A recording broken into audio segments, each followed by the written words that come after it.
Cambridge, Harvard, Oxford, IIM, IIT, BIT మరియు ఎన్ఐటితో సహా ప్రపంచం ఆర్ఎస్ఎస్ శాఖల స్థానాన్ని చూసి ఆశ్చర్యపోతోంది.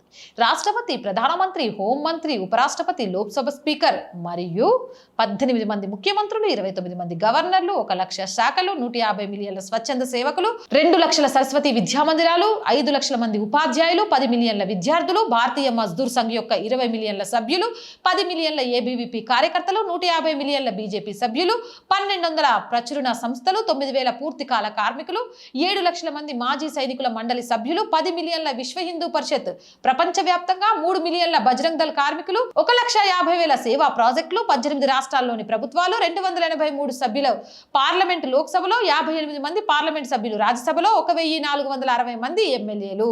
ఇంకా సంస్థల విషయానికి వస్తే వనవాసి కళ్యాణాశ్రమం, వనబంధు పరిషత్, సంస్కార భారతి, విజ్ఞాన భారతి, లఘు ఉద్యోగ్ భారతి, సేవా సహయోగ్, సేవా ఇంటర్నేషనల్, రాష్ట్రీయ సేవికా సమితి, ఆరోగ్య భారతి, దుర్గావాహిని, సామాజిక సమరస్త మంచ్, ఆర్గనైజర్, పంచజన్య, శ్రీరామ జన్మభూమి మందిర్ నిర్మాణ్ ట్రస్ట్, దీన్ దయాల్ పరిశోధనా సంస్థ, భారతీయ విచార సాధన, సంస్కృత భారతి, భారత్ వికాస్ పరిషత్, జమ్మూ కాశ్మీర్ స్టడీ సర్కిల్, దృష్టి సంస్థాన్, హిందూ హెల్ప్ లైన్, హిందూ స్వయం సేవక్ సంఘ్, హిందూ మునాని, అఖిల భారతీయ సాహిత్య పరిషత్, భారతీయ కిసాన్ సంఘ్, వివేకానంద కేంద్రం, తరుణ్ భరత్, అఖిల భారతీయ గ్రాహక్ పంచాయతీ, హిందూస్థాన్ సమాచార్, విశ్వ సంవాద్ కేంద్రం, జన కళ్యాణ్ బ్లడ్ బ్యాంక్, ఇతిహాస్ సంకలన సమితి, రాష్ట్ర సేవికా సమితి, శ్రీశక్తి జాగరణ్, ఏకల విద్యాలయ, ధర్మ జాగరణ్, భారత భారతి, అలాగే సావర్కర్ అధ్యాసన్, శివాజీ అధ్యాసన్, పటిట్ పవన్ సంగతన్, హిందూ ఏక్తా, ఇలా లెక్కలేనన్ని.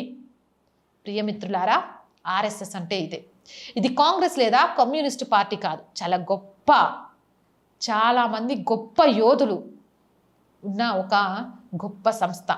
ఆర్ఎస్ఎస్ లేని భారతదేశం గురించి కలలు కన్నారు, కానీ బదులుగా వాళ్ళు ఈ లోకాన్నే విడిచిపెట్టి వెళ్ళారు. 100 ఏళ్ల ఆర్ఎస్ఎస్ రాబోయే 1000 సంవత్సరాల పాటు భారత్కి సేవ చేస్తూనే ఉంటుంది. పరమ వైభవం నేతుమే తత్ స్వరాష్ట్రం, మన దేశం అత్యున్నత కీర్తిని పొందుగాక అని ప్రతిరోజు ప్రతి ఆర్ఎస్ఎస్ కార్యకర్త కోరుతూనే ఉంటాడు.